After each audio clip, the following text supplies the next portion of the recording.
साताऱ्याच्या कोरेगाव तालुक्यामध्ये पिंपोडे बुद्रुक इथल्या यशवंतराव चव्हाण विद्यालयाचे मुख्याध्यापक ब्रह्मदेव वाघमोडे यांना पोषण आहारासाठी भाजीपाला देण्यास नकार दिल्याच्या कारणावरून एका व्यक्तीने कार्यालयातच शिवीगाळ करत मारहाण केली आहे।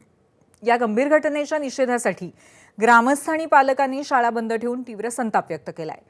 वाठार पोलीस ठाण्यामध्ये या प्रकरणी गुन्हा दाखल करण्यात आला असून आरोपीवरती कठोर कायदेशीर कारवाई करून तात्काळ अटक करावी अशी मागणी करणारं निवेदन ग्रामस्थांनी पोलिसांना दिलंय।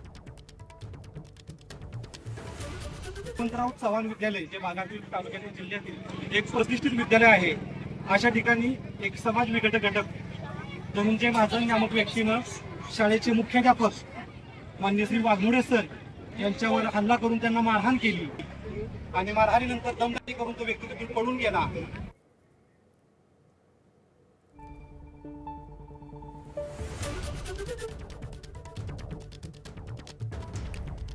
तर मारहाण करणाऱ्या आरोपीला अटक करण्याची मागणी केलेली आहे। ग्रामस्थांनी साताऱ्याच्या कोरेगावमधल्या पिंपोडे बुद्रुकमध्ये मुख्याध्यापकाला मारहाण करण्यात आलेली होती। यशवंतराव चव्हाण विद्यालयाचे मुख्याध्यापक ब्रह्मदेव वाघमोडेंना मारहाण करण्यात आली।